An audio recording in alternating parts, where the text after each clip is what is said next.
सुरेश अभी अभी कॉलेज से निकला ही था कि उसको एक बड़ी सी एमएनसी कंपनी में नौकरी मिल गई। उसके पिताजी का देहांत सुरेश की 2 साल की उम्र में ही हो चुका था। सुरेश को केवल उसकी माँ ने ही पाला पोसा था, बस यही उसका परिवार था। अब उसकी माँ की खुशी का ठिकाना नहीं था। आखिर उसकी बरसों की अथक परिश्रम का फल आज उसको प्राप्त हो चुका था। इसी खुशी के मौके पर सुरेश की माँ ने सारे मोहल्ले में मिठाई बांटी। सुरेश की माँ का नाम शीला देवी था। शीला को हर कोई बधाई दे रहा था। सुरेश खूब मन लगाकर अपना काम करता था, लेकिन गांव का था और चालाक भी नहीं था। इसका नतीजा यह हुआ कि उसका काम बढ़ने लगा, किंतु सुरेश धीरे धीरे सब हैंडल करना सीख गया, क्योंकि उसकी माँ की सलाह के कारण। एक दिन सुरेश जब घर पहुंचा तो उसकी माँ ने उसको बुलाया। शीला, बेटा आज का दिन कैसा रहा? ठीक था माँ, तेरे फूफा जी आए थे, तेरे रिश्ते की बात कर रहे थे। अगर तुझे कोई लड़की पसंद है तो बताओ। अरे माँ, कैसी बातें करती हो, मुझे पढ़ाई करते समय इतना टाइम ही नहीं मिला कि ये सब सोच पाऊं। तो फिर उस लड़की को देख लो, अगर पसंद आए तो बात आगे बढ़ाते हैं। बहुत दिनों से तेरे फूफा जी पूछ रहे हैं। माँ आप दिखाओ, अगर आपको पसंद है तो ठीक है। नहीं बेटा, उम्र तुमको बितानी है, तुम्हारी पसंद होना ज्यादा जरूरी है। अरे माँ, आज तक कोई गलत चीज आपने मेरे लिए पसंद की है जो ये करोगे? बल्कि मेरे लिए क्या अच्छा है आपको ज्यादा पता है। शीला ने सुरेश को सीने से लगा लिया। उसकी आंखों में आंसू थे। ये आंसू खुशी के थे। उसका बेटा उस पर कितना भरोसा करता है। खैर, अगली छुट्टी के दिन शीला सुरेश उस लड़की को देखने गए। लड़की बहुत सुंदर थी। उसका नाम रेखा था। उसका परिवार भी शालीन लग रहा था, तो शीला को रिश्ता अच्छा लगा। उधर सुरेश को भी लड़की पसंद आ गई। रिश्ता पक्का हुआ। कुछ समय के बाद दोनों शादी हो गई। दोनों परिवारों में खुशी की लहर थी। शादी को 3 महीने बीत चुके थे। सब ठीक ठाक चल रहा था। एक दिन रेखा की मौसी उससे मिलने आई। शीला ने उसकी हाव भाव में कोई कमी नहीं छोड़ी, लेकिन उसके तेवर कुछ अलग ही थे। शीला को कुछ अटपटा सा लगा, लेकिन शीला ने सोचा कि ये कौन सा रोज रोज आ रही है। यही सोचकर उसने बात को अपने दिमाग से निकाल दिया। लेकिन जब से रेखा की मौसी उससे मिलकर गई थी, उसके भी तेवर बदलने शुरू हो गए थे। गर्मियों के दिनों की बात है। जून महीना चल रहा था। सुबह के 10:30 बज रहे थे। घर का कुछ सामान और सब्जियां वगैरह आनी थी। शीला ने रेखा को कहा, बेटी चलो जरा बाजार होकर आते हैं, कुछ सामान भी लेना है। दोनों चलते हैं, तुम भी थोड़ा घूम लोगी बाहर और मेरा भी मन लगा रहेगा। जिस पर रेखा ने कहा, नहीं माँ, बाहर देखो कितनी धूप है, मेरा सारा चेहरा खराब हो जाएगा, आप जाओ। वैसे भी आप मेरी सुंदरता के बारे में समझ नहीं पाओगे, क्योंकि आप तो खुद सुंदर नहीं हो। शीला को बहुत अटपटा सा लगा। खैर, वो जाने के लिए तैयार होने लगी। जैसे ही वो घर से निकलने लगी, रेखा ने उनको आवाज दी, माँ। हाँ बेटी कहो, मेरे लिए यह क्रीम लेते आना। रेखा ने क्रीम का नाम लिखकर शीला को पकड़ा दिया। शीला उसको लेकर चल पड़ी। शीला पैदल बाजार की ओर निकल पड़ती है। पैसे बचाने के चक्कर में शीला पैदल ही जाती है। पैसे बचाने की उसकी पुरानी आदत थी। वो बाजार में पहुंचती है। पहले अपनी बहू के लिए क्रीम खरीदने का फैसला करती है। शीला कॉस्मेटिक की दुकान पर पहुंचती है। रेखा द्वारा दी गई पर्ची को दुकानदार को पकड़ाते हुए, भैया ये दे देना। तभी दुकानदार कहता है, अरे आओ बहन जी, कैसे हो? ठीक हूँ भैया। बहन जी, एक और क्रीम आई है नई, उसका दाम भी इससे बहुत कम है, लेकिन मुझसे तो यही मंगवाई है बहू ने।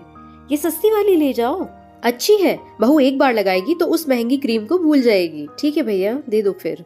दुकानदार से क्रीम लेकर उसको पैसे दे देती है। अब शीला सब्जी वाले के पास जाती है। सब्जी वाले से सब्जी खरीदती है। अब वो किराने की दुकान की तरफ रवाना हो जाती है। किराने वाले के पहले के भी कुछ पैसे बचे हुए थे। उसने सामान डलवाया।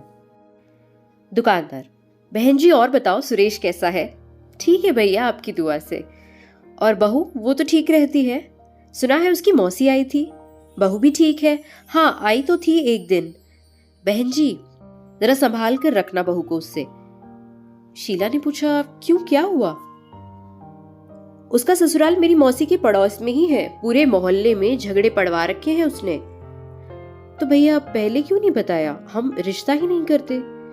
अरे बहन जी, अब इसमें आपकी बहू की क्या गलती? वो तो बहुत अच्छी है। आप कहीं ऐसा ना करो, इसलिए ही तो बताया नहीं। और वैसे भी आपको उससे क्या लेना? बहू ठीक होनी चाहिए, बस उसको थोड़ा बहू से दूर रखना। पता चला उसकी बातों में आकर अपना नुकसान कर बैठे। उसकी बातों में तर्क तो था। तब शीला ने कहा, हाँ भैया, ये तो ठीक कहा तुमने, चलो अब ध्यान रखूंगी। अच्छा अब चलती हूँ। अरे धनिया, बहन जी का सामान गाड़ी में रखो और घर छोड़ाओ। तब धनिया कहता है, ठीक है। वहाँ पर काम करने वाले व्यक्ति का नाम धनिया था और रिक्शा भी चलाता था। धनिया सामान रिक्शा में रखता है और शीला को उसमें बिठाकर चल पड़ता है। घर पहुंचकर शीला सारा सामान रखवाती है, धनिया को चाय पिलाकर पैसे देती है। अब धनिया वहाँ से चला जाता है। इतनी देर में रेखा की भी नींद खुल जाती है। वो भी बाहर आती है। आते ही वो शीला से पूछती है, माँ जी मेरी क्रीम ले आए? हाँ बेटी ये लो। ये कहकर शीला क्रीम का पैकेट निकालकर रेखा को देती है। लेकिन जो मैंने मंगवाई थी ये वो नहीं है, ये तो कोई और है। हाँ बेटी, दुकानदार ने कहा ये उससे अच्छी है और सस्ती भी, इसलिए ये ले आई। तब रेखा ने कहा, अरे माँ जी आप खुद तो सुंदर हो नहीं, आप क्या चाहते हो मैं भी आपकी तरह हो जाऊं? अरे बेटी कैसी बातें कर रही हो? क्या हुआ अगर मैं सुंदर नहीं हूं तो? मैं भला तुम्हें क्यों बदसूरत? तब रेखा ने और गुस्से में कहा, अगर ऐसा नहीं होता तो आप वही क्रीम लाती, आप क्या समझोगे गोरे रंग को? इस बार शीला के चेहरे पर गुस्सा था और उसकी आंखें भर आई थी। शीला ने कहा, बहू तुम सुंदर हो अच्छी बात है, लेकिन इस रंग पर इतना गुरूर अच्छा नहीं होता। जो सुंदर नहीं होते वो क्या इंसान नहीं होते? और रही बात इस क्रीम की तो चाहे फेंक दो इसको, दुकानदार ने कहा था बस एक बार लगाकर देख लें, तो इसलिए ले आई थी कि अच्छी भी है और सस्ती भी। इस पर रेखा ने कहा, हाँ इसलिए कि सस्ती है। अब मुझे समझ आया कि मेरी मौसी ठीक कह रही थी। क्या कह रही थी तुम्हारी मौसी? यही कि आप मेरी सुंदरता से जलती हो। ओह तो ये बात है। हाँ यही बात है। शीला ने कहा, मुझे लगा ही था कि कुछ तो बात है जो तुम्हारे हाव भाव बदले हुए हैं, लेकिन मुझे गुस्सा उससे नहीं गिला तुमसे है। इतने दिनों से तुम यहाँ हो लेकिन आज तक मुझे समझ नहीं पाई। इतना बोलकर शीला की अश्रुधारा बह निकली और वो रोते हुए अंदर चली गई। अब रेखा को भी लगने लगा कि उसने कुछ ज्यादा ही बुरे तरीके से बात कर ली। खैर वो अपने रूम में चली गई। सास बहू ने पूरे दिन कोई बात नहीं हुई। शाम को सुरेश जब घर वापस लौटा तो बहुत थका हुआ था। आकर उसने हाथ मुंह धोए। रेखा ने उसे पानी पिलाया। तब सुरेश ने पूछा, रेखा माँ कहाँ है? वो अंदर खाना बना रही है। थोड़ा नाराज होते हुए सुरेश ने कहा, तुमने क्यों नहीं बनाया? अब भी माँ ही हमारे सारे काम करेगी तो हमारा क्या फायदा? अब रेखा को थोड़ा डर लगने लगा। उसने सोचा कि अब अगर माँ ने दिन की बात बता दी तो क्या होगा। तब सुरेश ने कहा, क्या सोच रही हो? माँ, ओ माँ कहाँ हो? आओ यहाँ आओ। माँ रसोई से बाहर आते हुए, हाँ बेटा कहो क्या हुआ? कुछ नहीं, तुम खाना क्यों बना रही हो? रेखा बना देती। तब शीला ने जवाब देते हुए कहा, नहीं बेटा वो बात नहीं है, मैंने सोचा आज मैं खाना बना लेती हूँ इसलिए बना रही थी। फिर सुरेश ने कहा, चलो फिर कोई बात नहीं।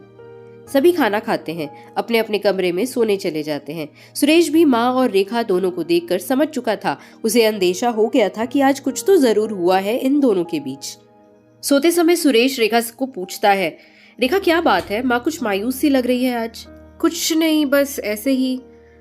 सुरेश फिर पूछता है, बताओ तो क्या हुआ? तब रेखा कहती है, मैंने माँ जी से क्रीम मंगवाई थी लेकिन वो दूसरी ले आई। जब मैंने कहा तो नाराज हो गई। सुरेश कहता है, अच्छा चलो कोई बात नहीं, आओ माँ से बात करते हैं। लेकिन सुरेश पूछता है, लेकिन क्या? मैं उनसे क्या बात करूंगी, आप कर लो। इस पर सुरेश उसे समझाते हुए कहता है, अरे चलो भी, एक दूसरे से रूठने से बेहतर है बात की जाए। चलो ठीक है। रेखा सुरेश के साथ शीला के कमरे की तरफ चल पड़ती है। सुरेश भी यह सोच रहा था कि इस बात को कैसे खत्म करना है। दोनों शीला के रूम में पहुंचते हैं। क्या हुआ बेटा? कुछ नहीं माँ, बस आप उदास से थे तो सोचा थोड़ी बातें करते हैं। अच्छा आ जाओ बैठो। सुरेश पूछता है, माँ क्या हुआ? कुछ भी तो नहीं। तो फिर अरे नहीं बेटा बस ऐसे ही। ठीक है माँ बताओ। रेखा तुम बताओ। अरे नहीं नहीं बेटा। रेखा सुरेश को बात बताने लगती है। मैंने माँ जी से क्रीम मंगवाई थी लेकिन वो दूसरी ले आई। जब मैंने कहा तो नाराज हो गई। इसके बाद तो जैसे शीला की सब्र का बांध टूट ही जाता है। वो बोलने लगती है, अरे रहने दो बहू, मैं बदसूरत हूं ना, इतना ही काफी है, लेकिन मैं तुम्हारी खूबसूरती खराब नहीं करना चाहती। इसके बाद शीला सुरेश को पूरी बात बताती है। सुरेश शीला को जैसे तैसे चुप करवाता है और फिर रेखा से बात करता है। रेखा अगर माँ कोई और क्रीम ले भी आई थी तो तुम उसे चाहे न लगाती, पर मुझे ये बताओ कि तुमने बदसूरत क्यों बोला? तुमने माँ को जलील क्यों किया और तुम्हें अपने गोरे रंग पर इतना घमंड क्यों है? फिर तुम्हारी नजर में तो मैं और तुम्हारा मायका परिवार भी बदसूरत हुआ। देखो रेखा, खूबसूरती इंसान के चेहरे से नहीं उसके दिल से होती है और तुम्हारे दिल में इतनी गंदगी भरी है, मैंने कभी सोचा भी नहीं। इस पर शीला कहती है, अरे नहीं बेटा, ऐसा नहीं कहते। बहू सब कुछ छोड़कर हमारे पास आई है। खबरदार मेरी बहू को कुछ भी ऐसा कहा तो मैं तो पता नहीं कब तक रहूंगी, लेकिन ऐसा कभी मत करना दोबारा। तुम दोनों को जिंदगी साथ बितानी है। रेखा को अब अपनी गलती का एहसास हो चुका था। वो अब सब कुछ समझ चुकी थी। वो रोते हुए शीला के पैरों में गिर पड़ती है और माफी मांगने लगती है। रेखा कहती है, माँ मुझे माफ कर दो, मैं बहकावे में आ गई थी। अरे बेटी उठो, ऐसा नहीं करते। रेखा को उठाकर शीला गले से लगा लेती है। शीला कहती है, मुझे पता था बेटी, दुकानदार ने तुम्हारी मौसी के बारे में बताया था आज, लेकिन तुम हमेशा ध्यान रखना, किसी की बातों में आकर अपना नुकसान न कर बैठना। वो कहते हैं ना कि सुनो जन की और करो मन की। तब रेखा कहती है, जी माँ जी, अब आपको कभी शिकायत का मौका नहीं मिलेगा। और फिर दोनों सास बहू एक दूसरे के गले लगकर रोने लगती हैं। यह दृश्य देखकर सुरेश की भी आंखें भर आईं। अब सब कुछ ठीक हो चुका था। दूसरे दिन से सब नॉर्मल हो गया। रेखा ने वो क्रीम लगाई, वो अच्छी थी। रेखा अब समझ चुकी थी कि हर महंगी चीज ही अच्छी हो ये जरूरी नहीं, लेकिन अब रेखा ने समझदारी दिखाई और अपनी मौसी से दूर हो गई। वो अब समझ चुकी थी कि मौसी से दूर रहने में ही भलाई है, वरना उसका हंसता वसता संसार उजड़ जाएगा। तो दोस्तों, कैसा होगा अगर हर परिवार में शीला जैसी माँ, सुरेश जैसा बेटा और रेखा जैसी बहू होगी? तो मेरे ख्याल से वो परिवार चाह कर भी कोई नहीं तोड़ पाएगा। कहानी कैसी लगी हो कमेंट सेक्शन में जरूर बताइएगा। लाइक शेयर सब्सक्राइब जरूर करें। Thank you for listening.